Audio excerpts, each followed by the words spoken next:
राधा वल्लभ श्री हरिवंश। राधा वल्लभ श्री हरिवंश। वृंदावनेश्वरी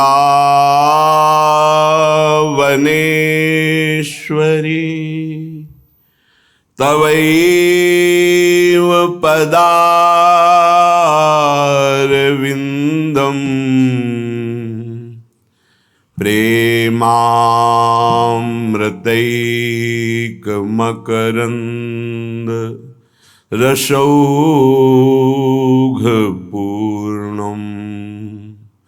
हृद्यर्पितं मधुपते स्मरतापमुग्रम् निर्वापयत् परमो शीतलमाश्रयामि। परम शीतल माश्रयामि। प्यारी तेरो बदन चंद्र देखे। प्यारी तेरो बदन चंद्र देखे। मेरे हृदय सरोवर ते कमोदिनी फूली। मेरे हृदय सरोवर ते कमोदिनी फूली। मन के मनोरथ तरंग अपार सौंदर्यता तहाँ गति भूली। अपार सौंदर्यता तहाँ गति भूली। मेरे मन के मनोरथ तरंग अपार सौंदर्यता तहाँ गति भूली। प्यारी तेरे बदन चंद्र देखे। मेरे हृदय सरोवर में कमोदिनी फूली। तेरो कोप ग्राहक से लिए जात। छुड़ायो न जात रहो बुद्धि बल झूली। श्री हरिदास के स्वामी श्यामा। श्यामा स्वामी श्यामा। श्री हरिदास के स्वामी श्यामा। चरण बसी सो गही काढ़ी रहे लपटाई। गही भुज मूली। श्यामा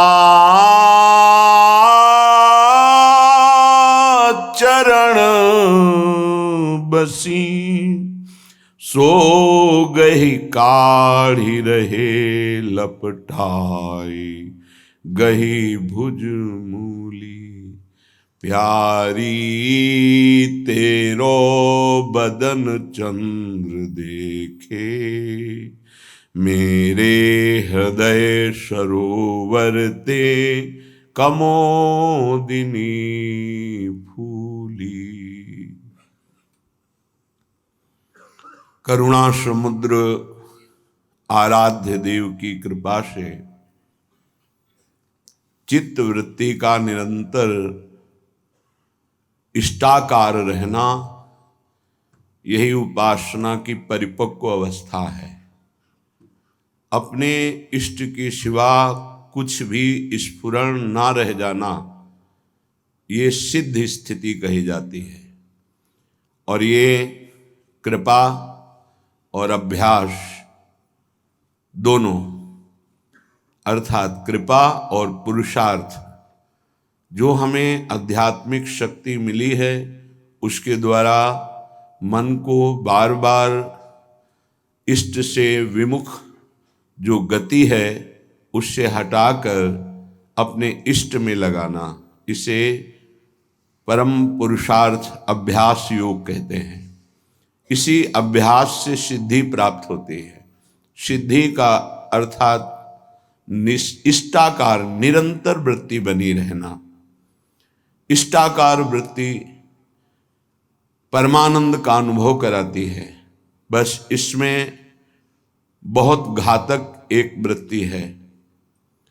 जब उपासक अपने भजन को अपना पुरुषार्थ केवल मान लेता है तो दूसरों पर वो दोष दर्शन करने लगता है।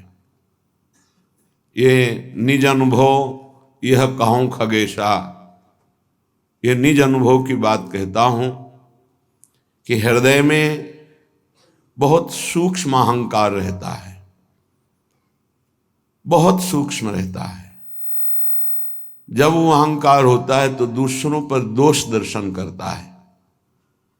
जे भी दोष दर्शन करता है तो इष्टाकार वृत्ति बाधित हो जाती है। अब वो जैसे मछली छटपटाए ऐसे छटपटाता है।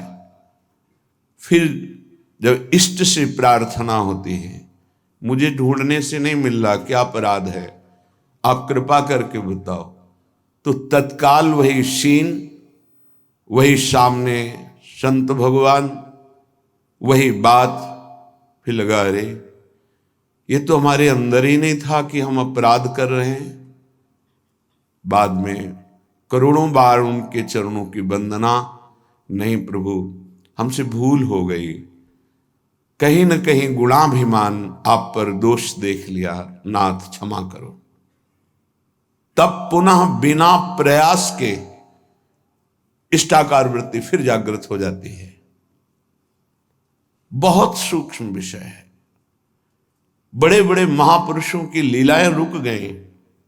इसलिए एक बात जीवन में ध्यान रहे, जो हम लोग विनोद में भी ऐसे शब्दों का उच्चारण कर देते हैं जो हमें पता नहीं लगता, और वाणी का अपराध हृदय के भजन को रोक देता है। केवल इतनी बात, ये कोई रहनी है, ये कोई बोलने का तरीका है, ऐसे बोला जाता है, बस पता नहीं चला कि हमारे द्वारा अपराध बन गया। बड़ी सावधान वृत्ति, इष्टाकार वृत्ति में अंतर पर खोजने से नहीं मिल रही थी। वो वृत्ति कहां गई? हृदय मछली की तरह तड़पता है, कहां गई वो वृत्ति? इष्ट और गुरु की कृपा से तब समझ में आया, अरे आप सोचो, केवल विनोद भाषा में, वो भी उनके सामने नहीं ऐसी रहनी नहीं ठीक है, नहीं, किंचन मात्र कहीं अगर दोष दर्शन हुआ तो मलिन हृदय होने के कारण भले आप उसे पकड़ न पावें, वो आपके भजन को रोक देगी वृत्ति, भजन को चौपट कर देगी वृत्ति। ये तो कृपा है धाम की कि तत्काल समझ में आ जाता है त्रुटि कहां हुई। नहीं तो महीनों निकल सकते हैं, आप पकड़ ही नहीं पाएंगे कि हमसे गलती कहां हो गई। इसलिए श्रीपाद कह रहे हैं, असह बहु दुर्वचो यदि वदंति साक्षात स्त्रियों। कोई हमको दुर्वचन कहे, गाली दे, दोषारोपण करे, तो भी हमें दोषारोपण नहीं करना। ये आप तब तक नहीं समझेंगे जब तक आपका भजन निरंतर नहीं चल रहा। निरंतर चलेगा तो घबरा के चरणों में लौट जाएंगे, क्योंकि भजन से बढ़कर कुछ नहीं है। जब आपका भजन रोक दिया जाएगा तब आपको पता चलेगा कि अरे मेरे से गलती हो गई। अभी भजन चल ही नहीं रहा उस कोटि का, तो आपको लगता है क्या फर्क पड़ता है। फर्क बहुत बड़ा पड़ गया, पर आप जानते ही नहीं हैं। आप उस स्थिति में ही नहीं कि एक सेकंड के लिए, एक मिनट के लिए अगर स्थिति में परिवर्तन पड़ता है तो प्राण निकलने की स्थिति। ये क्या हो गया, ये कैसे हो गया। बाहरी चेष्टाएं कैसी भी होती रहे, अंतर से इष्टाकार वृत्ति कोई फर्क नहीं पड़ता।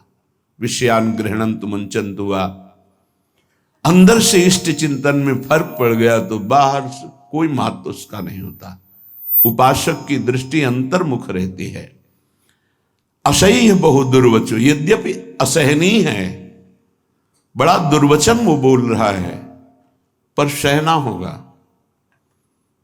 अगर सहन नहीं करते हो तो उसमें भगवत भाव नहीं आएगा, निंदा की भावना आ जाएगी। सृष्टि में अजात शत्रु हुए बिना भगवत साक्षात्कार नहीं होता। एक भी दुश्मन नहीं होना चाहिए, एक भी द्वेष का पात्र नहीं होना चाहिए। श्री भगवान कह रहे अद्वेष्टा सर्वभूतानाम, समस्त भूतों में दोष रहित वृत्ति आ जाए। ऐसे थोड़ी परम पद की बात आती है। बलाद अपहरंति चेत प्रिय सुतादिकम घृणंति वा, हमारी प्रिय वस्तुओं का कोई अपहरण कर ले, प्रियजनों को पीड़ा पहुंचावे, तो भी हम भगवदाश्रित हैं। प्रभु आप देखो आपका विधान, हम तो असमर्थ हैं, आपकी शरण में है आपको जैसा। अब तो जोई जोई प्यारो करे सोई मोहि भावे, जैसा आप राजी हो हम राजी हैं, आपकी राजी ही हमारी राजी है। बड़ी महामहिम बात श्री गुरुदेव अर्जुन देव जी ने कहा, तेरा किया मीठा लगे। ये बात है, तेरा किया मीठा लगे। ऐ प्रभु, ऐ परमेश्वर, जो तू विधान कर रहा है मैं राजी हूं उसमें, तेरा किया मीठा लगे। परधान परदार द्वेष मात्सर्य लोभा अनृत परुष परा विद्रोह मिथ्याभिलापान। वृंदावन वास का बहुत जल्दी लाभ कैसे मिलता है, इस श्लोक में कह त्यजति इह भक्तो राधिका प्राणनाथे न खलु भवति वंध्या तस्य वृंदावनाशा।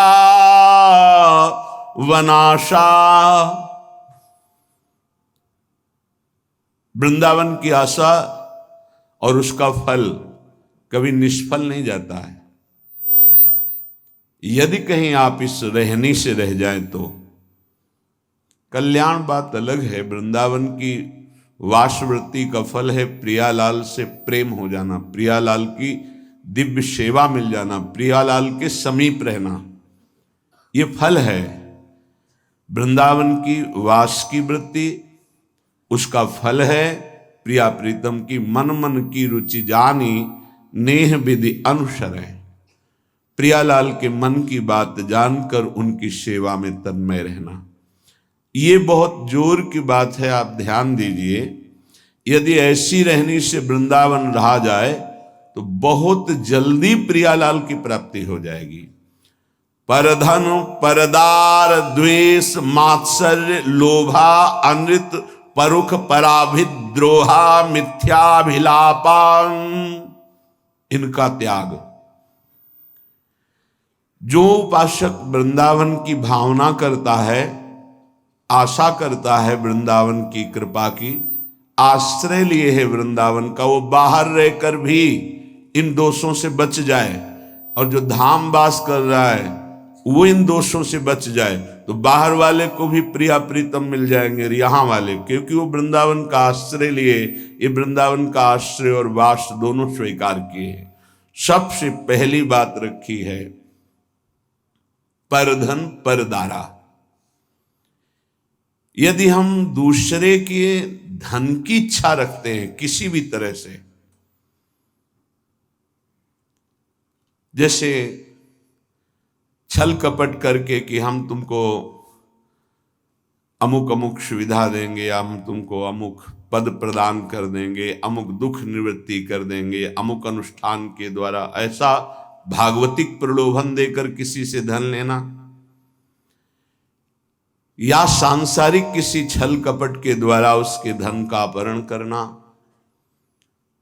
तो आप धन का उधर अपहरण कर रहे हैं, आपके भागवतिक धन का अपहरण उसको जा रहा है जिसका आप धन अपहरण कर रहे हैं, अपने आप ट्रांसफर हो जाएगा। आप छल कपट करके उसका धन ले रहे हैं तो दैवी शक्ति आपके भजन तप पुण्य का फल वहां पहुंचा देगी, सिद्धांत है, बहुत घाटा हो जाएगा। आप क्या समझते हो? आपके निमित्त से जो भी कुछ हो रहा है उसमें आपका तप और भजन खर्चा होता है। इसलिए किसी भी बहाने से ये परधन का प्रतिग्रह या परधन की चोरी या परधन का अपहरण की भावना न रखे, चाहे धामवासी हो या धाम आश्रित हो। इससे आपके सीधे भजन पर फर्क कैसे नहीं पड़ेगा? भावना है, प्रिया प्रीतम साथ चल रहे हैं, सखियां सामने संगीत बजा रहे हैं, तो हिसाब किताब प्रिया प्रीतम अपने पीछे उनकी सेवा में वो प्रार्थना कर रहे हैं, स्वीकृति हो रही, मेरी प्रियाजू की इच्छा है, इसलिए कहीं कर्ता भाव नहीं, कहीं प्रतिग्रह का भाव नहीं, कहीं स्वीकृति भाव नहीं, कहीं अहम भाव नहीं। अब वो कृपा सीधे प्रिया प्रीतम संभालेंगे, आप वहां कहीं नहीं है। आपको लाखों प्रणाम कर रहे हैं, आपकी भावना मेरे प्रिया प्रीतम मेरे साथ चल रहे हैं, उनको नमस्कार हो रहा है, मैं तो उनकी सेवा में चल रही हूं, खत्म। अगर मेरे को प्रणाम तो हिसाब उसका देना होगा। अगर प्रिया प्रीतम को प्रणाम हो, आप सेवा में आप केवल देख रहे हैं, वो हिसाब प्रिया प्रीतम, वो अमोघ आनंद समुद्र है, हर जीव का परम कल्याण एक निमेष मात्र में कर देने की सामर्थ्य हमारे प्रिया प्रीतम में है। निमेष कहते हैं पलक झपकने के समय को। परदार, चाहे गृहस्थ में हो, चाहे विरक्त में हो, चाहे वृंदावनवासी हो या वृंदावन के आश्रित हो, परिस्त्री के प्रति काम भाव से दर्शन करने से सारे सुकृत नष्ट हो जाते हैं। और कहीं उनके अंग प्रत्यंग का अचानक दर्शन हो जाता है तो दोबारा दृष्टि नहीं जानी चाहिए। अगर एक बार आपने देखा, दोबारा फिर काम भाव से देख लिया, तो आपकी तपस्या, आपके सुकृत सब ढक जाएंगे। बाणासुर की जब भुजाओं का भगवान सुदर्शन चक्र से छेदन कर रहे थे, श्रीमद् भागवत में पढ़ लेना, तो जब देखा उनकी कुल माता आदि देवी ने कि अब किसी भी तरह भगवान का सुदर्शन चक्र छोड़ेगा नहीं बाणासुर को, तो वो दिगंबर होकर सामने खड़ी हो गई। सोई भगवान ने आंख मूंद ली और सुदर्शन चक्र को शांत कर लिया। इसमें महादेव जी की प्रेरणा थी, क्योंकि चाहते थे 4 भुजाएं तो बची रहें, 1000 भुजाओं का छेदन। आगे भगवान का सुदर्शन चक्र रुकता ही नहीं बिना आज्ञा के, तो भगवान शिव की आंतरिक प्रेरणाओं, उनकी जो कुल देवी थी वो आकर दिगंबर होकर खड़ी हो गई। भगवान ने वहां लिखा है, यदि किसी के अंग प्रत्यंगों का दर्शन हो जाए तो सारे सुकृत नष्ट हो जाते हैं। इसलिए पर शब्द लिखा हुआ है। गृहस्थ में भी है, तो जो पराई माता बहनें हैं, अगर वृंदावन का आश्रय लियो, भगवत मार्ग के पथिक हो, तो दृष्टि एक बार जाने में क्षमा है। अचानक आप जा रहे थे, दृष्टि पड़ गई आप नीचे, मानो यमुना के किनारे कोई स्नान कर रही माता बहन, या अचानक दृष्टि गई तो आपकी असावधानी थी, आप सावधान हो जाइए। दोबारा यदि काम भाव से भर कर देखा तो देखने मात्र से आपके सुकृत नष्ट हो जाएंगे जो आपको परमार्थ में बढ़ाने वाले हैं। तीसरा, द्वेष। जब हमारे प्रतिकूल कोई आचरण करता है तो हमें द्वेष हो जाता है। ये द्वेष बहुत ही घातक है, प्रायः सबके हृदय में रहता है और वो जलाता रहता है। जरा सी प्रतिकूल बात पर द्वेष हो जाएगा। अगर द्वेष हो गया तो भगवान की भक्ति बढ़ेगी नहीं, क्षीण होती जाएगी, क्योंकि भगवान कह रहे हैं अद्वेष्टा सर्वभूता नाम।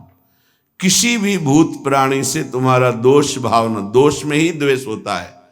हमारे अनुकूल उसका जो व्यवहार नहीं है तो हमें द्वेष हो जाएगा। नहीं, द्वेष नहीं, भगवत भाव से प्रणाम करो। भगवान उसको प्रेरित करके आपके साथ ऐसा प्रतिकूल व्यवहार करा रहे हैं। हट जाओ, द्वेष मत करो। मात्सर्य, ये बड़ा सूक्ष्म विषय है। मेरे से अधिक ही बढ़ता जा रहा है किसी भी मार्ग में, और हृदय में जलन होना, इसे मात्सर्य कहते हैं। ये प्राय बड़े बड़े साधकों के भी अंदर रहता है।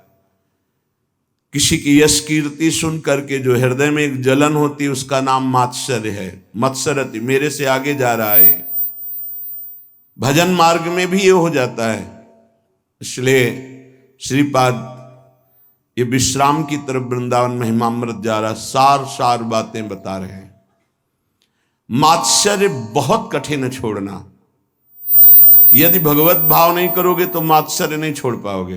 अंदर अहम रहता है, तभी मात्सर्य का प्रादुर्भाव। ये बहुत जलाता रहता है, बड़े बड़े अपराध कराता रहता है। मेरे से आगे बढ़ा जा रहा है। किसी की यश कीर्ति सुनकर, किसी की बढ़ोतरी देखकर, किसी भी तरह से किसी को सुख में देखकर हृदय जो जलता है उसे मात्सर्य कहते हैं। लोभ, हर इंद्री के भोग का लोभ होता है। लोभ पास जय गल न बंधाया, सो नर तुम समान रघुराया। गोस्वामी तुलसीदास जी कह रहे, जिसने लोभ रूपी फांसी में अपने गले को नहीं बंधाया वो साक्षात श्री भगवान का स्वरूप हो जाता है। लोभ पास जय गल न बंधाया, सो नर तुम समान रघुराया। चाहे वो स्त्री शरीर में उपासक हो, चाहे पुरुष शरीर में, किसी भी वस्तु का, किसी भी भोग का लोभ नहीं होना चाहिए। किसी भी धन का, स्वर्ण का, पद का लोभ बहुत तरह का होता है। लोभ एक रख लो तो सब लोभ खत्म हो जाएंगे। नाम बढ़ाने का लोभ, नाम जपने का लोभ, कितना नाम अधिक जप लूं इसका लोभ बढ़ा लो तो ये सब लोभों को नष्ट कर देगा। अनृत, झूठ बोलना उपासक के लिए बहुत हानिकारक है। झूठ बोलना नहीं, चालबाजी, छल कपट का व्यवहार उपासक के हृदय में। संत सरल चित जगत हित, जान स्वभाव स्नेह। जिनका स्वभाव प्रेममय होता है, चित्त सरल होता है, कोई छल कपट हृदय में नहीं होता, वो संत मार्ग का पथिक संत है। अनृत, झूठ बोलना नहीं होना चाहिए। संतों का मार्ग विश्वास और श्रद्धा से होता है। यहां कोई कह दे कि ऐसा से ऐसा बिल्कुल 100% सही, उसमें ये विचार नहीं होता कि ये झूठ भी बोल सकता है क्या, ये कपट भी कर सकता है क्या, क्योंकि विश्वास से ही हमारी यात्रा हुई है। तत्काल विश्वास। ऐसे ही पूरा जगत जो थोड़ा भी आस्तिक है संतों के वचनों पर विश्वास करता है कि ये कभी झूठ नहीं बोलते। साधक देखते ही पता चलता है कि भगवान के जन है, ये झूठ क्यों बोलेंगे, उनकी बात पर तत्काल विश्वास होता है। इसलिए अनृत, कभी झूठ बोलने का आपके हृदय में विचार ही न रह जाए, ऐसा इष्ट देव से प्रार्थना करें कि हमें वो सामर्थ्य प्रदान कीजिए कि मैं कभी झूठ न बोलूं। किस बात के लिए झूठ बोलूं? एक गलती छुपाने के लिए 1000 गलतियां कर बैठते हैं हम। अगर एक गलती स्वीकार कर ले तो 1000 गलतियों से बच जाएंगे। हम झूठ क्यों बोले? परुख कड़ुआ वचन, झूठ नहीं बोलना, इसके साथ कठोर वचन नहीं बोलना। कुछ भजन करने वाले उपासक समझ नहीं पाते, तो ऐसे सेवक जी बड़ा विरोध करके उनके लिए बोल रहे हैं। एक रिसाने से रूखे से दीखत, पूछत रीति भभूकत धावत। बोले एक ऐसे मानो गुस्सा है, रिसाने से मानो हृदय शुष्क है, रूखे से दीखत, बात करो तो भभूकत धावत। भभूकत धावत, भूकत शब्द श्वान के लिए है, वो एकदम ऐसे नहीं, ऐसा नहीं। उपासक का व्यवहार बहुत सरल, मृदु और उदासीन, दोनों बातें समझनी है। गंभीर शब्दों में, मृदु शब्दों में हल्की मुस्कुराहट लेते हुए बात कह दी, उदासीन हो गया। एक रिशाने से रूखे से दीखत, पूछत रीति भभूकत धावत, ऐसा नहीं होना चाहिए। एक रंग मगे बोलत, ये भी नहीं होना चाहिए कि बहुत सजा करके सामने वाले, नहीं, सीधी बात, सरल चित्त से मंद मुस्कान से उत्तर दिया। आवश्यक हुआ तो, कोई हमारा द्वेष नहीं, कोई हमारा कड़ुआपन नहीं है, और उदासीन हो गए। परुख वचन कबहु न कहा, कठोर वचन कभी उपासक न बोले। पर आप भी द्रोह, किसी दूसरे से द्रोह का आचरण निष्ठुरता पूर्वक जो होता है वो कभी नहीं होना चाहिए। पराभित द्रोह, कठोर व्यवहार करते हुए द्रोह का आचरण नहीं करना चाहिए। हमारा व्यवहार मृदु होगा, आप हमारे साथ कठोर व्यवहार करते हो, वो आपका स्वभाव है, हम छोड़ देते हैं आराध्य देव के ऊपर। आराध्य देव का विधान है कि ये कठोर व्यवहार करेगा, मैं सहूंगा। उसके लिए क्या विधान है आराध्य देव जाने। अपने को कठोर व्यवहार नहीं करना, द्रोह नहीं करना। बहुत हृदय जलता है यदि द्रोह करोगे। कल्पनात्मक भय उत्पन्न होता रहता है द्रोह करने वाले को। कभी द्रोह करने वाला शांति से नहीं रह सकता है, इसलिए किसी से द्रोह ना करे। अपने से जो द्रोह करे उसको भी नमस्कार करे। हम द्रोह की भावना पुष्ट नहीं होने देंगे। आप अपनी तरफ से करो, हम आपको नमस्कार करेंगे। हमारा परमार्थ का मार्ग है, आप स्वार्थ में इसलिए समझ नहीं पा रहे। मिथ्याभिलापान, उपासक को व्यर्थ की बातें करने की आदत पर शासन करना चाहिए। बहुत अच्छे अच्छे उपासकों के दर्शन होते हैं, बोलते ही नहीं, ऐसा लगता है बाणी ही नहीं, सेवा में लगे, कभी कोई बातचीत नहीं। बहुत अच्छा है, जब बोले तो प्रिया प्रीतम की बात बोले, नहीं ताते मौन रहना उचित है, ध्रुवदास जी कह रहे हैं। तो परधन परदार द्वेष मात्सर्य लोभा अनृत परुख पराभिद्रोह मिथ्याभिलापान त्यजति, इतने दोषों का त्याग कर दे। ये वृंदावन की रहनी है, ये वृंदावन के आश्रित का आचरण है। चाहे जहां रहते हो इसको स्वीकार कर लो। तो इह भक्तो राधिका प्राणनाथ है, श्री प्रिया प्रीतम जो हमारे प्राणनाथ हैं, इस आचरण से उसे अपना स्वीकार कर लेते हैं। बहुत जोर की बात है। हम तो प्रभु को अपना मानना शुरू करिया, और जब वो मुझे अपना मान ले, आगे के श्लोक में बहुत खुल के इसकी व्याख्या की कि एक बार प्रिया प्रीतम जिसकी तरफ देख लेते हैं उसका संसार बंधन नष्ट हो जाता है। एक बार देख लेते हैं। ऐसा श्रीमद् राधा सुधा निधि में जिस दिन श्री जी ने कृपा दृष्टि से देख लिया, ऐसा महासुख प्रकट होगा कि अगर करोड़ों मोक्ष होते तो भी हे हो जाते, तुच्छ हो जाते। करोड़ों मुक्तियों को तुच्छ कर देने वाली कृपा कटाक्ष हमारी श्री राधा किशोरी की है। यहां कह रहे हैं यदि ऐसे आचरण आप करोगे तो प्राणनाथ का प्यार नहीं पा पाओगे, और अगर इन आचरणों का त्याग कर दोगे जो अभी त्याज्य बताया गया, त्यजत इह भक्तो राधिका प्राणनाथे। अगर इन दोषों को त्याग दिया नाम के बल से, आश्रय के बल से, तो तुम्हारे प्राणनाथ तुम पर प्रसन्न हो जाएंगे। तुम जो भक्ति करते हो तुम्हारी भक्ति करेंगे। तुम्हारी भक्ति क्या होती है? भावे मोहि जोई सोई सोई करे प्यारे। अब जो मुझे भाता है मेरे प्यारे वही करते हैं। न खलु भवति बंध्या तस्य वृंदावन आशा। उसकी कभी वृंदावन की आशा और वृंदावन का फल कभी नहीं छूटेगा। वृंदावन का फल प्रिया प्रीतम की सेवा में पहुंच जाना, वृंदावन की आशा चिदानंद वृंदावन में प्रवेश पार, ये दोनों कभी व्यर्थ नहीं जाएंगे जो ऐसी रहने से रहता है। बंध्या कहते हैं कि जो पुत्र नहीं प्रकट करती, वो आशा बंध्या है। जिसमें ये दोष है वो फल प्रकट नहीं कर पाएगी, इसलिए इन दोषों का त्याग करें। परधन का, परिस्त्री का, द्वेष का, मात्सर्य का, लोभ का, झूठ का, कठोर वचन का, दूसरे से कठोर द्रोह करने का, निष्ठुरता का और मिथ्या भाषण का जो त्याग कर देता है, प्रिया प्रीतम उसे अपना स्वीकार कर लेते हैं। निर्मर्यादाश्चर्य कारुण्य पूर्णो राधा कृष्णौ पश्यतश्चेत् कदाचित्। राधा कृष्णौ पश्यतश्चेत् कदाचित्। यः कोऽप्यस्मिन् यादृशास्तादृशो वा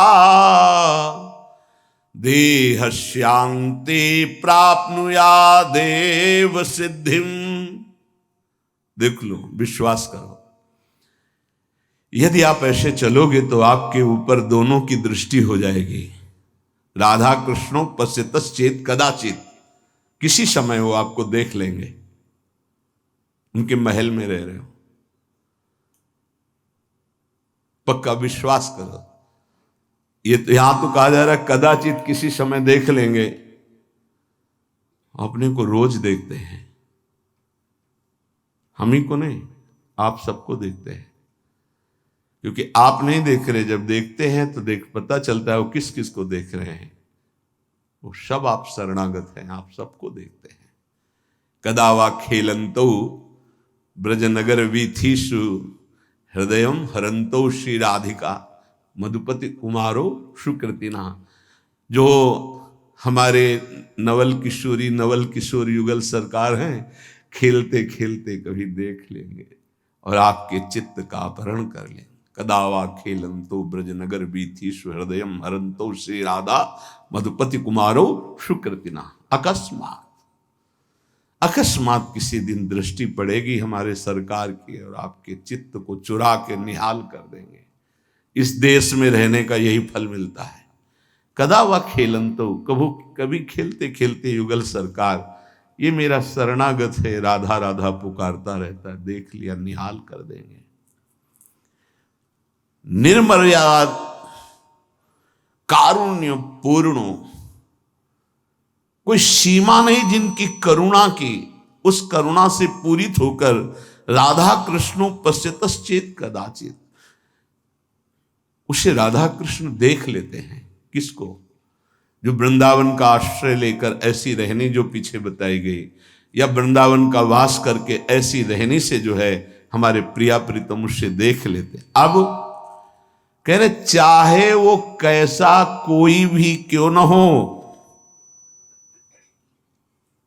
वो देह त्याग कर प्रिया प्रीतम की सेवा में पहुंचेगा पक्का। देहस्यांते प्राप्नुयादेव सिद्धिम, वो इस परम सिद्धि को प्राप्त हो जाएगा कि प्रिया प्रीतम के समीप पहुंच जाएगा। या कोप्यस्मिन, कोई भी हो, याद शास्ता दृशोवा, वो कैसा भी हो, अगर इस रहनी से वृंदावन का आश्रय ले लिया, वृंदावन की आशा कर ली है, वृंदावन का वास कर रहा है, तो एक दिन प्रिया प्रीतम देख लेंगे, पक्का देख लेंगे। विश्वास करो, जो लिखा है हरिवंश महाप्रभु भी श्रीमद राधा सुधा निधि में, वही और हृदय भी वही साक्षी है इस बात का कि वो देख लेते हैं, और वो जब देख लेते हैं तो फिर निहाल हो जाता है जीव, एक अलवेली मस्ती आती है उसके हृदय में। इसलिए बहुत महिमामयी बात कह रहे हैं कि अभी तक तो हमने तुमसे कहा कि धर्म कर लो, आज कहता हूं अधर्म कर लो।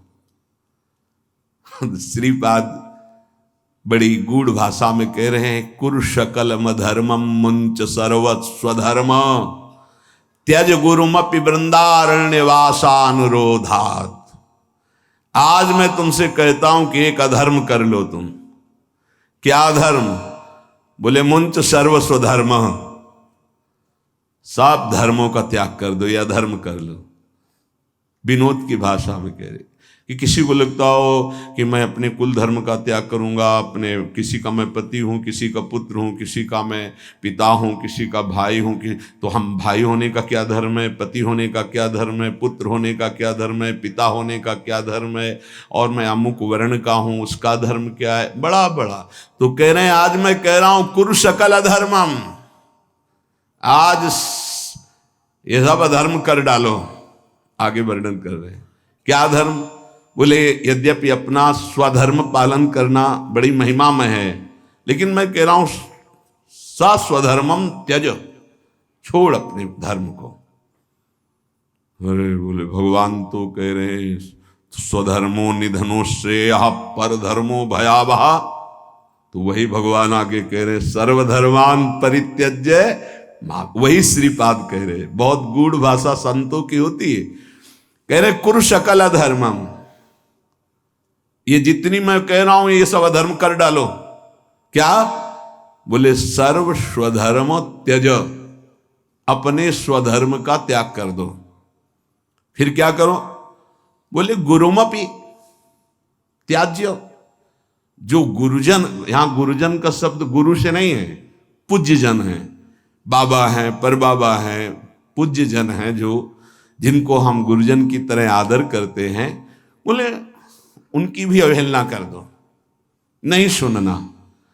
वृंदारण्य वासानुरोधात, आप वृंदावन का आश्रय, वृंदावन के वास का अनुरोध प्रिया प्रीतम से करके ये सब कुछ छोड़ दो।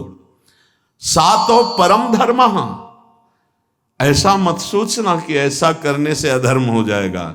बोले सातो परम धर्म, परम धर्म की प्राप्ति हो। गोकर्ण जी भी अपने पिता को आदेश करते हैं, धर्मम भजस्व सततम त्यज लोक धर्मान, लोक धर्म का त्याग करके परम धर्म का भजन करो पिताश्री। कैसे करूं? सेवन सदा साधु पुरुषं जहि काम तृष्णाम, सदा संत महापुरुषों की सेवा करो कामना और तृष्णा का त्याग करके, क्योंकि संत सेवा में बाधा पहुंचा देती है कामना और तृष्णा। दोष दर्शन हो जाएगा, आपको जलन हो जाएगी, ईर्ष्या हो जाएगी। यदि कामना है, जही काम तृष्णाम, तृष्णा है, ये आपको बाधा पहुंचा देगी। नहीं तो लोक धर्म का त्याग कराकर भागवत धर्म में स्थित करने की सहज सामर्थ्य साधु समागम से प्राप्त हो जाती है। बहुत ऊंची बात कह रहे हैं। सातों परम धर्म, परम धर्म बन जाएगा। च भक्ति, परम भक्ति बन जाएगी। सा गुरुणाम सेवा, परम गुरुजनों की सेवा बन जाएगी। किल कलुष राशिर यदि वासांतराय, यदि वृंदावन धाम का तुम्हें वास मिल गया, आश्रय मिल गया, तो सबका कल्याण हो जाएगा। तुम्हारे माता पिता प्रपितामह जितने भी हैं, 14 आगे की 7 पीछे की 21 पीढ़ियां परम पद में चली जाएंगी, यदि भजन परायण हो गए। पर बड़ा कठिन है, इन बातों को समझ पाना बड़ा कठिन है। भगवत प्राप्ति ही जीवन का परम लक्ष्य है। और देखो जैसा वातावरण होता है उसका प्रभाव पड़ता है। सिद्ध पुरुषों की बात अलग है, साधकों को भागवतिक वातावरण यदि मिले तो बहुत जल्दी भक्ति का प्रादुर्भाव होकर के उसका बढ़ना हो जाए।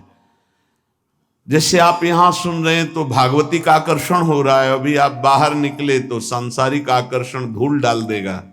ये जो चिंतन बन रहा है लक्ष्य बन रहा है, बैठे बैठे देखो लक्ष्य बन रहा है, दोषों के त्याग का और भगवत प्राप्ति का कहीं न कहीं बीज पड़ रहा है। बाहर जाते ही ऐसे केमिकल छिड़क दिए जाएंगे कि वो अंकुरित ही नहीं हो पाएगा। माया का बड़ा प्रभाव है। तो कैसे हम बाहर बचें? हृदय में आश्रय और मुख में नाम जप है, पक्का कोई भी प्रभाव नहीं कर पाएगा। नाम जप चल रहा, हृदय में आश्रय है। राधा मधुपति पदाम्बुज भक्ति रसपूर दूर मुक्तस्य अजितेन्द्रियस्य कृपया मम वृंदारण्यमाश्रयो भवतु। ना तो किसी प्रेमी का संग हुआ और ना इंद्रियों पर विजय प्राप्त की, तो क्या भजन बनेगा? बोले हम तुम्हें उपाय बता रहे हैं, यदि तुम वृंदावन आ गए तो दोनों बातें हो जाएंगी। अजितेंद्रिय होते हुए भी तुम्हें भगवत प्राप्ति हो जाएगी। और भगवत प्रेमियों का संग तो यहां गली गली में है, वो करा देंगे, प्रभु करा देंगे। राधा मधुपति पदाम्बुज भक्ति पक्का जागृत हो जाती है। वृंदावन का आश्रय मिला जहां, तो फौरन वो आपको रसिकों का संग करा देगा। रसिकों का संग हुआ तो इंद्रियों पर शासन प्रारंभ हो जाता है। जबरदस्ती इंद्रियों को भोगों से हटाकर प्रिया प्रीतम में लगाया जाता है। ये रसिकों के संग का फल होता है। बोले कृपया मेरी बात मान लो कि आप अजितेंद्रिय हैं, पक्का। कौन इंद्रियों पर विजय प्राप्त करा? कोई बिरला ही। और आप प्रेमी जनों के संग का सेवन नहीं कर रहे, लगभग ऐसा ही होता है। संग का तात्पर्य होता है उनकी आज्ञा में रहना। आज्ञा पे हैं तो दूर हैं आप, हृदय की बात नहीं जानते। आपको लगता है कि समीप वाले बहुत प्यारे हो सकते हैं, आप भ्रम मत कीजिए।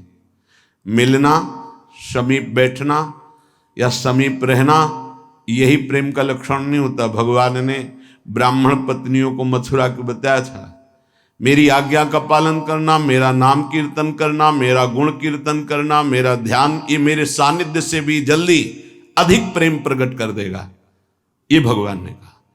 ऐसे ही रसिक महापुरुषों की आज्ञा में रहना, उनके बनकर रहना, हृदय से उनको अपना मानना, तो हृदय खिंचता रहता है। वो बताने का विषय नहीं होता, हृदय खिंचता रहता है उसकी तरफ। और वो जब हृदय खिंचता है तो जो हृदय में चलता है वो वहीं चलने लगता है। खास बात को पकड़ना। हम लोग बाहरी बात को पकड़ते कि हमारी तरफ तो देखा भी नहीं, हमसे तो बात भी नहीं करते, हमको तो कोई सेवा भी नहीं मिली, हम समीप भी नहीं बैठ पाते, तो पता नहीं उनकी हम याद में है कि नहीं। ऐसा नहीं। बाहरी व्यवहार में आप पास बैठे हुए देख सकते, हो सकता है 24 घंटे में उनकी एक बार याद ना आती हो, और आप दूर रहकर उनकी आज्ञा का पालन करते, हो सकता है 24 घंटे आप उनकी स्मृति में आते हो। कैसे तुम्हें पता चलेगा? तुम चित्त जोड़ो, और जब तुम्हारे चित्त में आह्लाद हो रहे लगने लगे कि मुझे बहुत प्यार करते, तो समझ लेना उनका चिंतन और आपका चिंतन जिस दिन एक होगा, आप जान जाओगे कि रसिक महापुरुष गुरुदेव कितना हमें प्यार करते हैं। सच्ची मानना। तुम्हें कैसे बताए? प्यार हृदय का विषय होता है, बाहरी व्यवहार का विषय नहीं होता है। इसलिए कह रहे कि अगर रसिक जनों से आप दूर हैं, आप अजितेंद्रिय भी हैं, तो आप चिंता ना करें, आप शरणागत हैं, आप आश्रित हैं।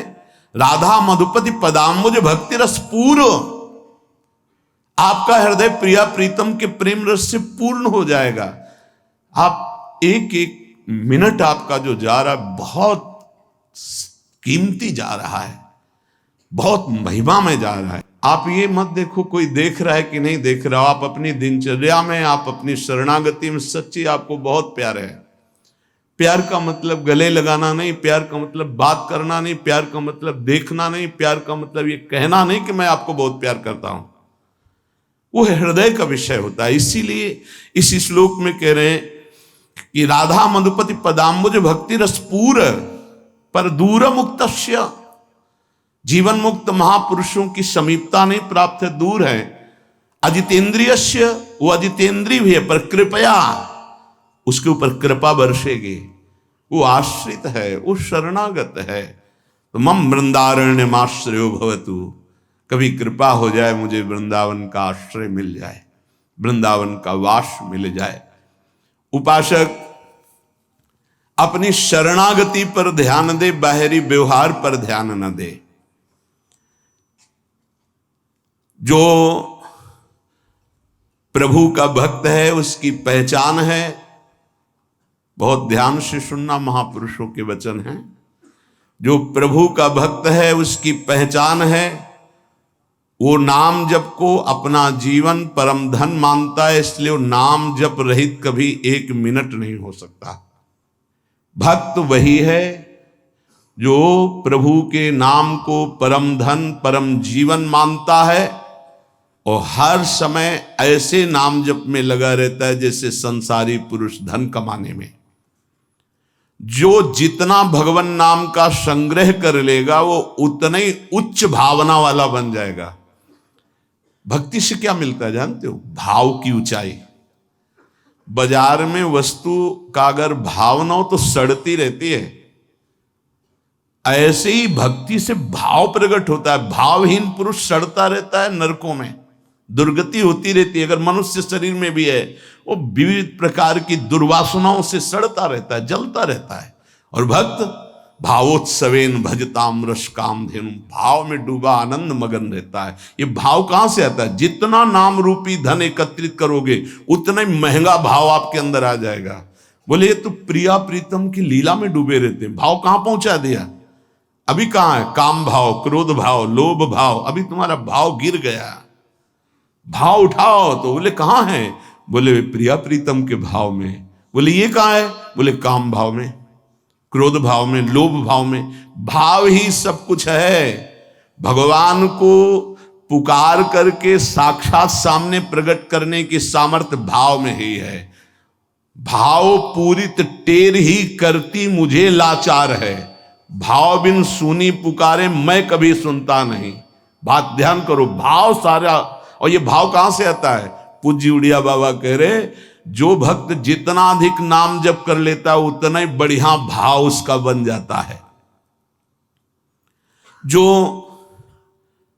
नाम कीर्तन पर विश्वास करता है कि नाम कीर्तन कर रहा हूं तो मेरे प्रभु यहीं बैठे सुन रहे हैं, भक्त का सदैव ऐसा भाव रहता है। मैं पद गायन कर रहा हूं, मेरी प्रियालाल मुस्कुरा रहे हैं, वो सुन रहे हैं। बाणी सी ध्रुवदास जी की सुन जोरी मुस्कात। अगर तुम्हें भाव नहीं आ रहा तो आचार्यों ने लिखा है कि जब 42 लीला गाई जाती है तो जोरी प्रिया प्रीतम परस्पर देखकर मुस्कुराते हैं और गायन और श्रवण करने वाले उपासकों पर कृपा करते हैं। जो सांसारिक पुस्तकों को, समाचार पत्र को और विलासिता भरी काम भरी बातों जिसमें लिखी हुई ऐसी पुस्तिकाओं को जो पढ़ते हैं वो कभी भक्त नहीं बन सकते। तो बाबा के समय मोबाइल नहीं चला था 60-70 वर्ष पहले। ये तो 35 वर्ष बहुत हुए होंगे, नहीं मोबाइल को भी लिख देते, क्योंकि उस समय पत्रिका ही गंदी बातों की लिखा पढ़ी वाली बातें पढ़ी। अब तो मोबाइल वाली बातें हैं।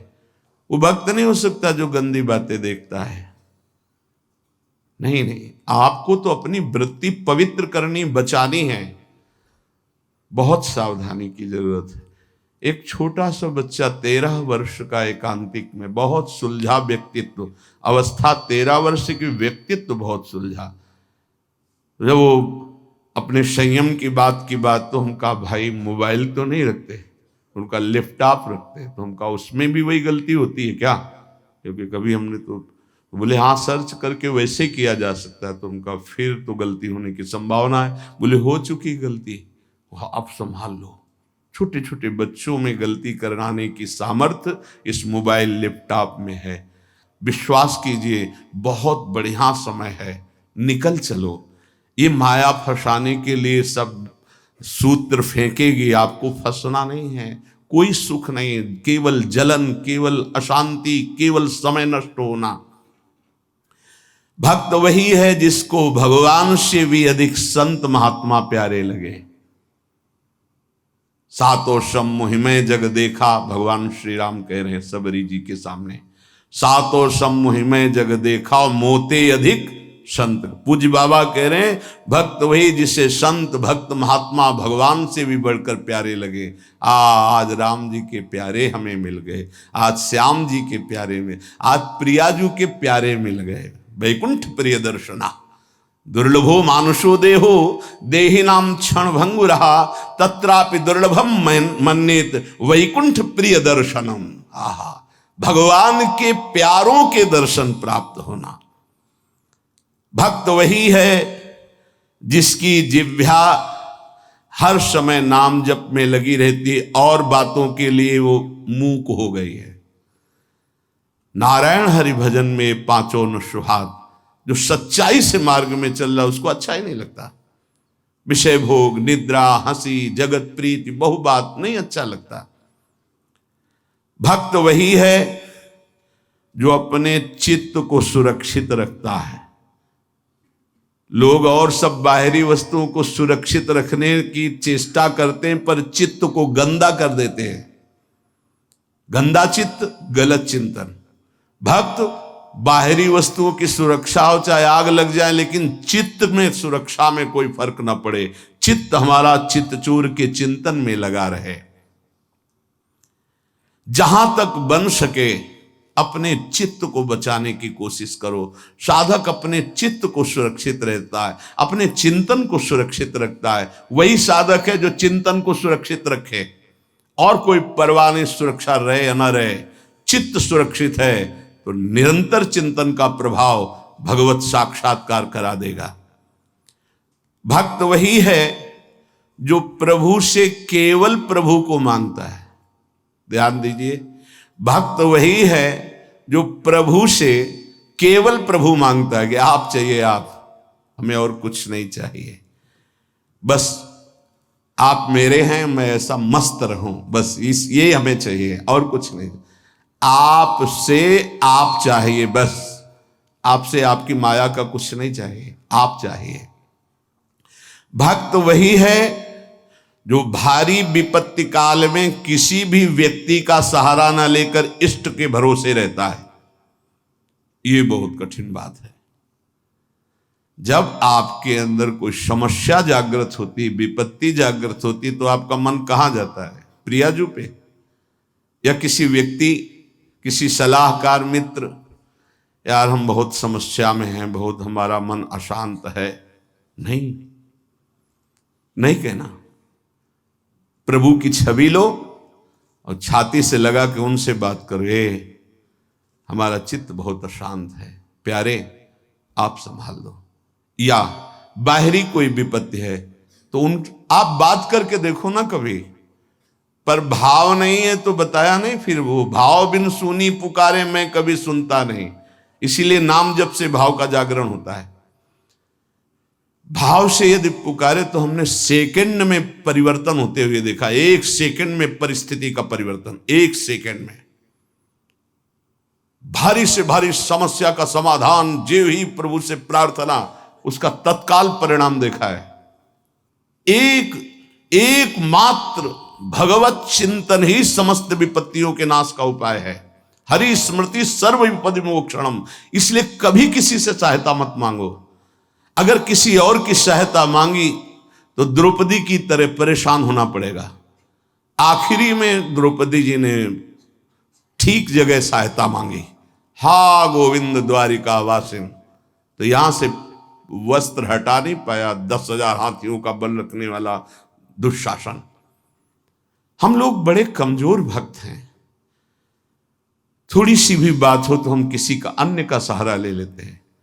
माता पिता भाई बंधु रिश्ते नाते ठीक है ये, लेकिन सहारा सिर्फ इष्ट देव का।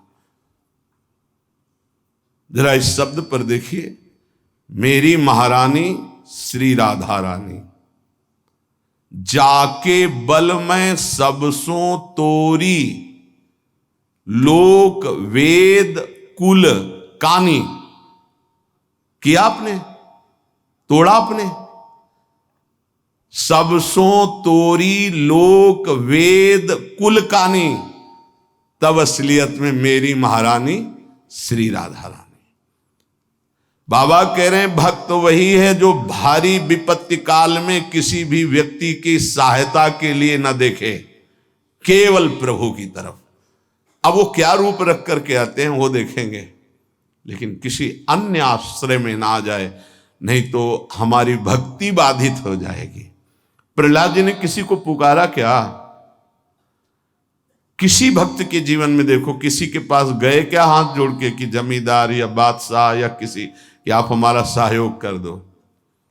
नहीं, प्रभु देखेंगे। और वो ऐसे अंतिम समय तक कोई सहयोग नहीं कि अब अगला कदम जाएगा ये गिरेगा, और उसी कदम पे प्रभु ऐसे बस आखिरी दम तक वो देखते कि शायद कोई अंदर से पुकार पड़े किसी और को। जब देखा कि बस वो पकड़, आप निहाल हो गया, विपत्ति नहीं अब संपत्ति घेरेगी, अब कोई तुझे परेशानी नहीं, मेरी कृपा संपत्ति तेरे को सदैव दुलार करती रहेगी। पूज्य बाबा कह रहे हैं भगवान का सच्चा भक्त वही है जो भगवान से अधिक किसी को नहीं मानता। जड़ चेतन मनुष्य पशु पक्षी लोक लोकांतर मानता है तो सबको भगवत में मानता है, भगवान से बढ़कर किसी को नहीं मानता। फिर तुम किसी को अपना या पराया कैसे कह सकते हो? जब तुम श्री भगवान के हो तो तुम्हारा अपना कौन है? जब तुम श्री भगवान के हो, सब में भगवान है, तो पराया कौन है? ये सूक्ष्मता समझिए। तुम भगवान के भक्त होकर किसी और को अपना कहते हो या किसी को पराया कहते हो, तो अभी सही भक्ति नहीं आई। ना कोई अपना और ना कोई पराया। कबीरा खड़ा बाजार में सबसे पूछे खैर, ना काहू सो दोस्ती और ना काहू सो बैर। ना कोई अपना और ना कोई पराया। यदि तुम किसी को बुरा कहते हो और किसी को भला कहते हो तो तुम्हारे अंदर भक्ति कहां है? राग द्वेष युक्त हृदय भक्ति वाला हृदय थोड़ी होता है। इसलिए इसको मिटाओ और मिटाकर समान भाव लाओ, ना कोई अपना ना कोई पराया। प्राणी मात्र में भक्त का राग द्वेष नहीं होता। भक्त भगवान के साक्षात विग्रह में दर्शन करता है। यदि धातु या पाषाण की भावना है तो अभी वो भक्त नहीं हुआ है। साक्षात मेरे प्रभु हैं। सर्वव्यापी ईश्वर तो ज्ञानी जन भी कहते हैं। भक्त की महानता है और सर्वव्यापता का भाव तो गौड़ रहे, मुख्य भाव रहे साक्षात विराजमान प्रभु है।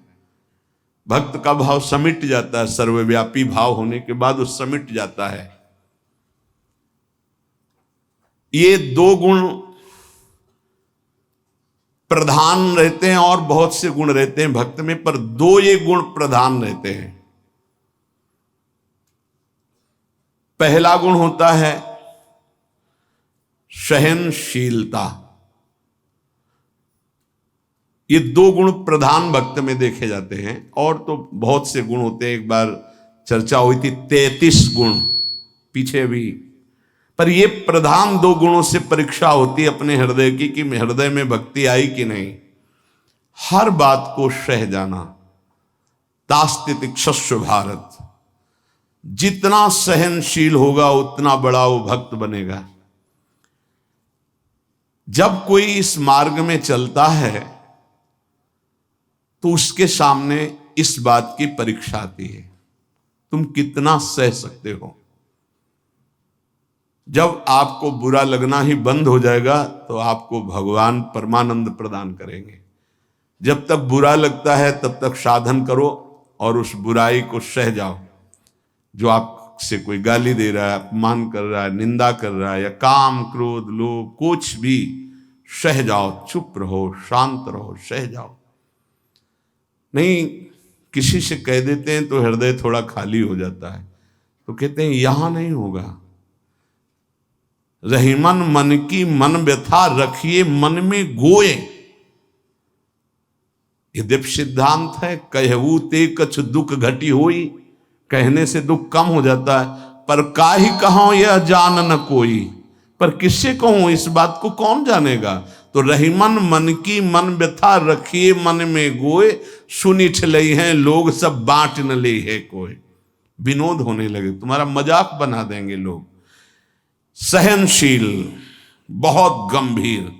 वैसे भी साधुता की जब बातें आती है तो सहनशील, आशय, उदार, धीरज सहित विवेकी, जहां देखो तहां तितिक्षवहा पहला शब्द है साधु के लक्षण का।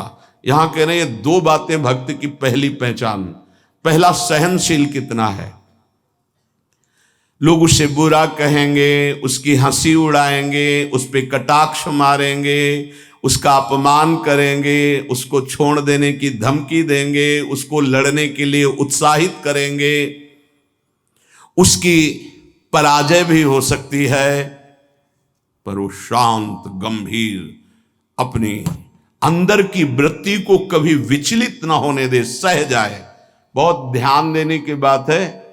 भजन करके उसे बचाना कठिन, बचा के पचाना कठिन। ये है भजन करना और उसको बचाना और उसको पचाना। आपको बुरा कहेंगे, पूज्य बाबा कह रहे, हंसी उड़ाएंगे, आपके कटाक्ष मारेंगे, बड़ा भजनानंदी बनता है, किसी से तो बात ही नहीं करता है, अपने को कुछ ज्यादा ही भगत समझते हैं क्या। ऐसे क्या क्या कटाक्ष करेंगे, आपको लड़ने के लिए उकसाएंगे, उत्साहित करेंगे कि आप लौट कर उनको जवाब दीजिए, लड़िए। वो ऐसा महसूस करवाएंगे कि आप हार गए, चुप हो गए, आप दब गए।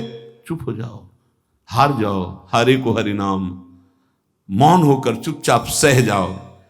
इस गुण से अध्यात्म की उन्नति बहुत जोर की होती है।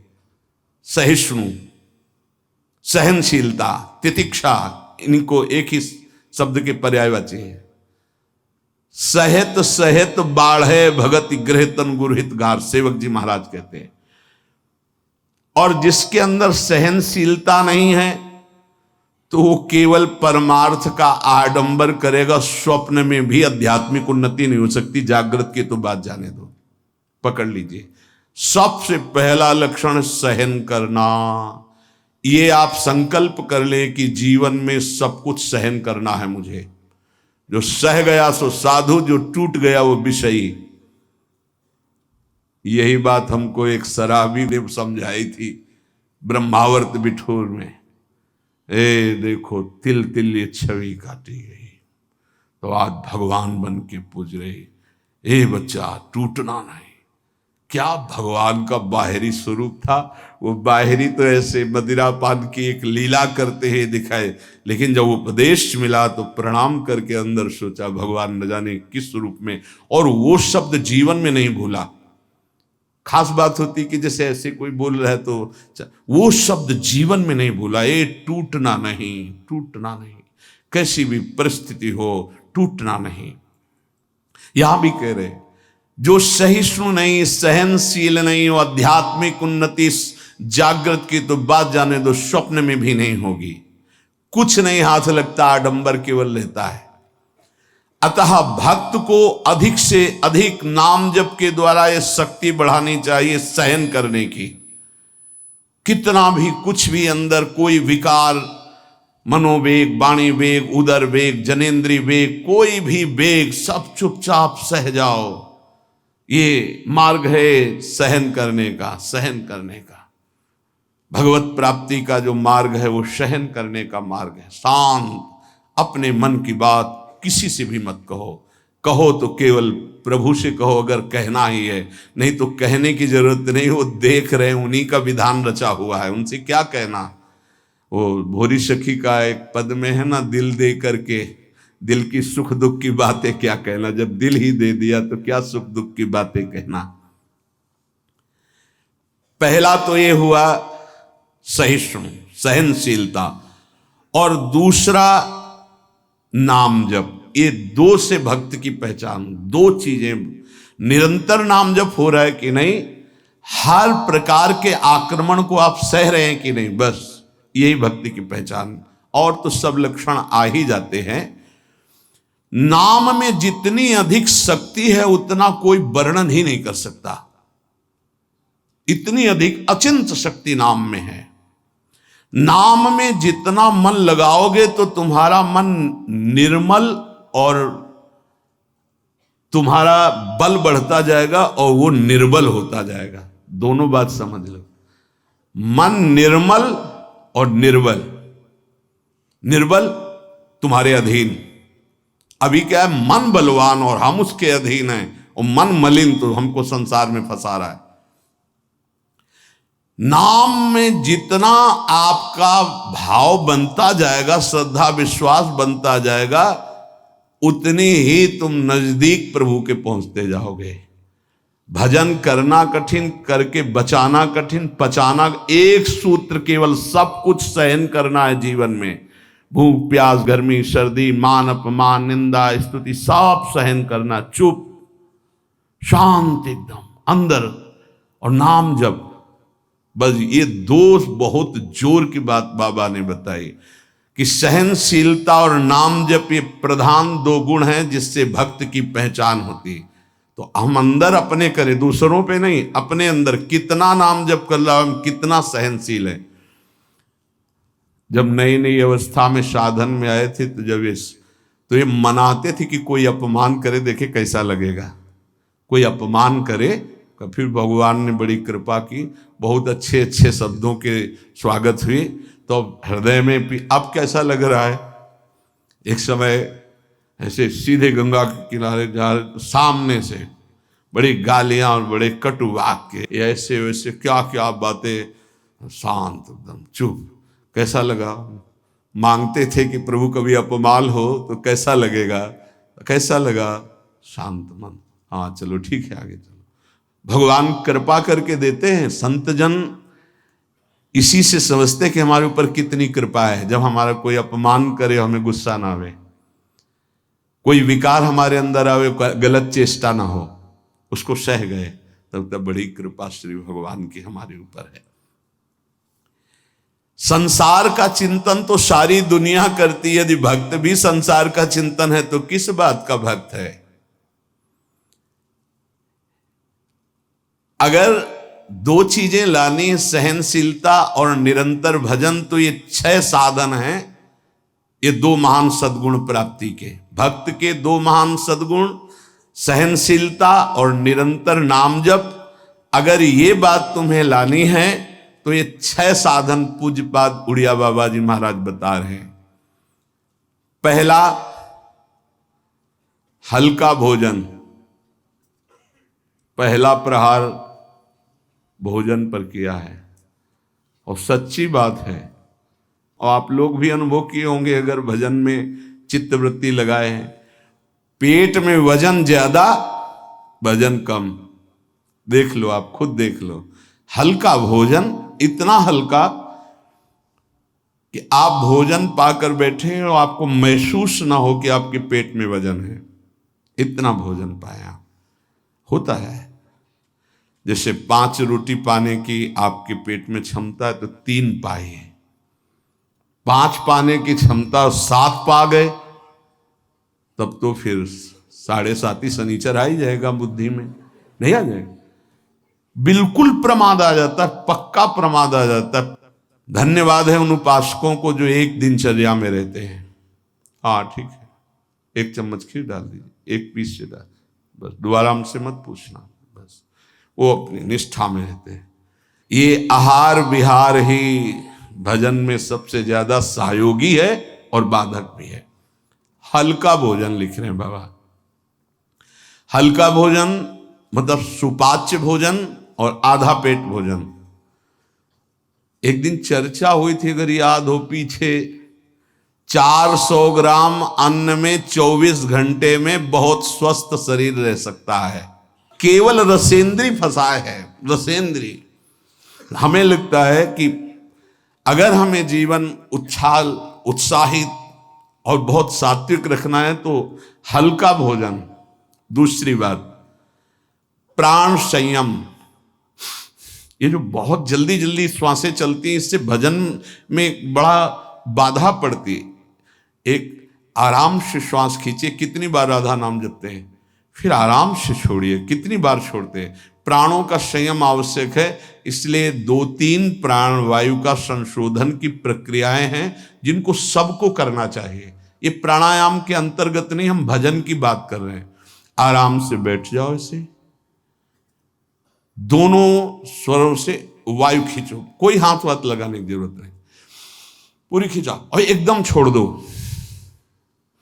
7 बार किया एक बार में, 4 बार ऐसा करो। आप देखना एक ये प्रक्रिया है, कोई हाथ लगाने की जरूरत नहीं।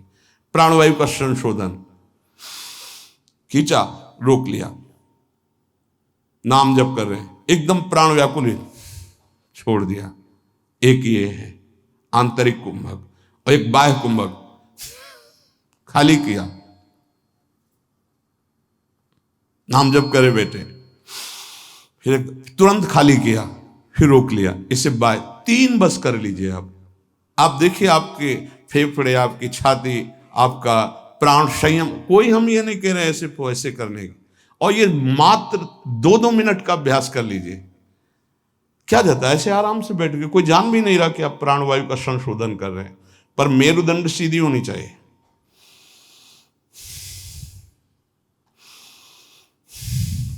जितना अधिक खींच पाओ, अधिक छोड़ पाओ, 6 बार, 7 बार, 8 बार, बस, इससे ज्यादा नहीं।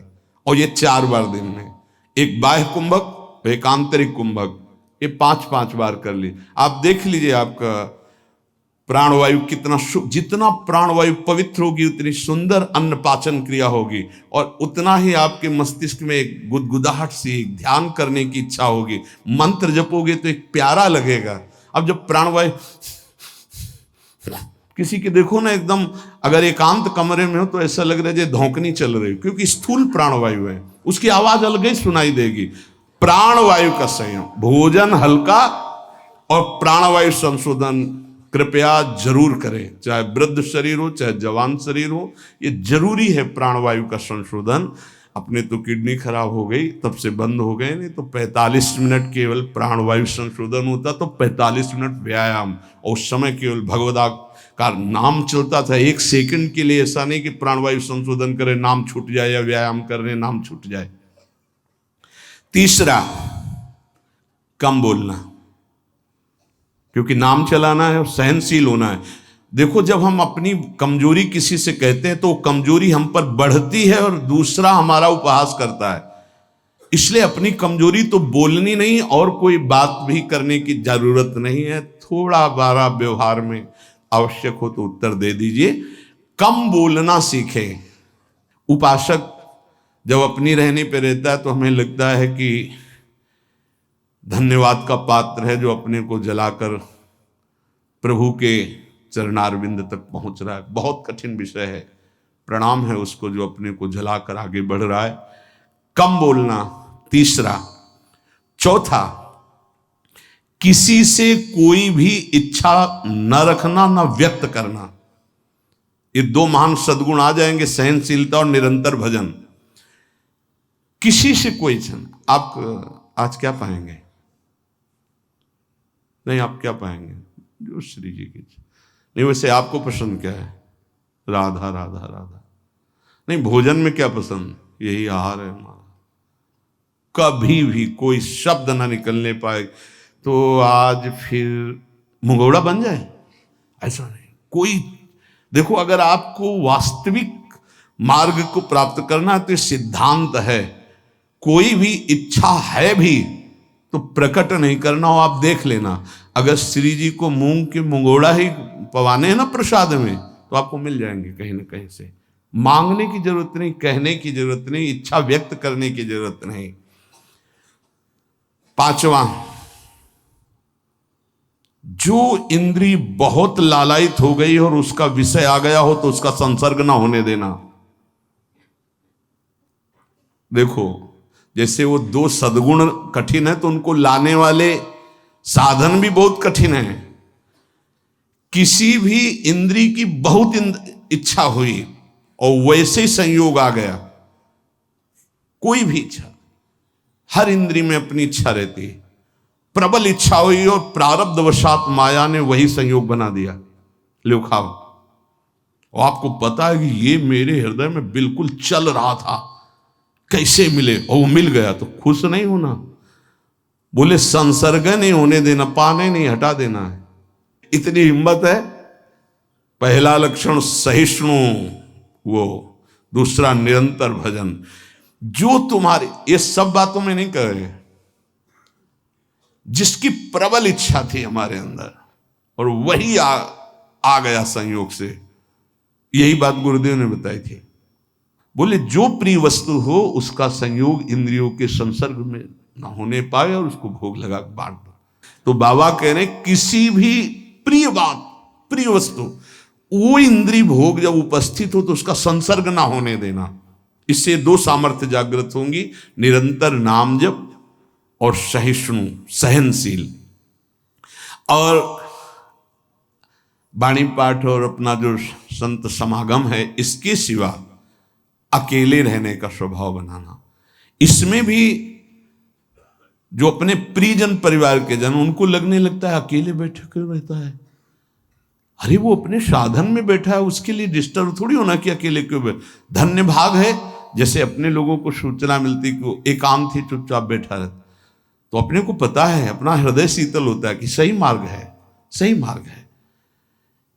एकांत देश में रहने का स्वभाव होना, प्राणों का संयम होना, भोजन बहुत हल्का सात्विक होना, कम बोलना, किसी भी तरह से अपनी इच्छा को किसी के सामने प्रकट ना करना। अगर हमारे अंदर इच्छा, छठवां, अगर हमारे अंदर इच्छा आ ही गई है और उसके अनुसार प्रारब्धवशात संयोग बन जाता है उस भोग का, तो इंद्रियों का संसर्ग ना होने देना।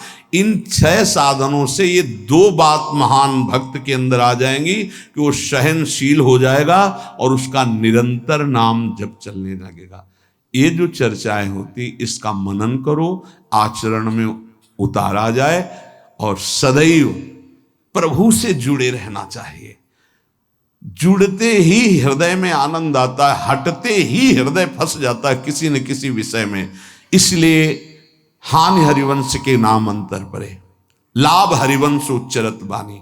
नाम वाणी का हमारा जीवन का ये संकल्प बन जाना चाहिए, नियम ले लेना चाहिए कि कभी वाणी जी चल रही है या नाम चल रहा है। इसके अलावा अगर हम कुछ बोले, कुछ छूटा भजन, तो कहीं ना कहीं हमारी वृत्ति फंस जाएगी, हमें जलाएगी।